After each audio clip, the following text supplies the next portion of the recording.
Penggunaan trotoar oleh sejumlah kafe di Banjarmasin menuai sorotan. Kondisi ini dinilai mengganggu hak pejalan batis, khususnya di kawasan Kecamatan Banjarmasin Tengah.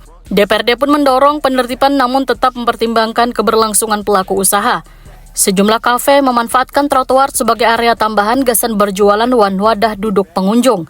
Kondisi ini membuat ruang gasan pejalan batis menjadi terbatas wan berpotensi mengganggu keselamatan. Fenomena ini mendapat perhatian Matan DPRD Banjarmasin. Anggota Komisi 3 Muhammad Rian Zulfikar jelang tengah hari Senin 16 Maret 2026 memadahkan penertiban perlu dilakukan gasan mengembalikan fungsi trotoar sebagai fasilitas publik, tapi juga harus mempertimbangkan keberlangsungan UMKM, sehingga perlu adanya pembinaan supaya kada mengganggu pejalan batis. Muhammad Rian Zulfikar berharap adanya kajian matan instansi terkait gasan menentukan ruas jalan yang dapat dimanfaatkan sebagai kawasan komersial secara legal, sehingga sebelum rencana penataan kawasan komersial diberlakukan, pemerintah perlu terlebih dahulu menertibkan pelanggaran yang ada. Menurut kita ini momentum yang baik lah untuk kita melihat, padahal ini bukan cuma tentang pelanggaran aja, tapi ini juga tentang momentum kita untuk mengevaluasi lah.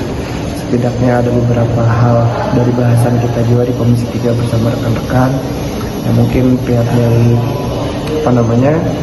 dari nomor 1 itu dari PUPR sama Diskopang harus melakukan asesmen terkait. Tadi dulu sudah kawan-kawan mengkaji ada Permennya nomor 3, Permen PU nomor 3 tahun 2014 terkait inklusivitas setiap pejalan kaki. Memang ya harapan kita PUPR bersama Dishub melakukan asesmen mana sih ruas-ruas yang sejatinya bisa diberlakukan untuk ruang komersial yang mana, untuk jalan kaki yang mana, jadi kita maksimalkan baik-baik sesuai regulasinya lah. Kira-kira itu pada dari PU. Jadi jangan sampai mengambil hak orang gitu ya. Betul, yang mana bisa minta. Karena kita lihat kan persoalannya ini kan belum ada regulasinya ya, atau katanya ada SK-nya mau di beberapa wilayah di wilayah komersil atau ini. Sembari menunggu waktu ya kita juga mendorong untuk sejatinya kan kegiatan musik atau kegiatan usaha kecil formal, karena KUKF itu kan sebenarnya bisa menjadi geliat potensi masyarakat. Kita kadang kalau abaikan juga kan, makanya kita mendorong juga dari Disperindak, dari Dinas Koperasi UMKM juga untuk melihat potensi ini untuk membina bagaimana bagian kalau hendak beracaraan atau hendak berkegiatan itu sesuai regulasinya sih kayak gimana. Ulun juga mendorong juga kami bersama kawan-kawan lintas sektor lah kepada Satpol PP, karena kita lihat di sub itu kan untuk parkir aja penertibannya, kalau Satpol PP itu untuk yang berkegiatan di trotoar.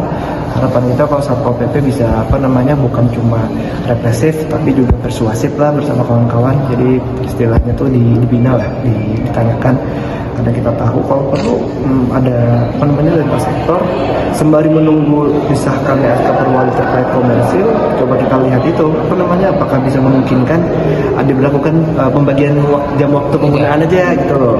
Seumurnya kalau malam kada ada jalan di sana misalnya, kita berlakukan jam sembari menunggu disahkannya SK Perwali, atau nanti kita dorong lah bersama-sama Pemkop. Mudah-mudahan ada regulasi yang lebih. Penataan trotoar menjadi penting untuk menjaga keseimbangan antara kepentingan ekonomi pelaku usaha wan hak warga sebagai pejalan batis di ruang publik. Penertiban wan pembinaan yang tepat, tercipta lingkungan kota yang tertib, aman, wan tetap mendukung pertumbuhan UMKM di Banjarmasin.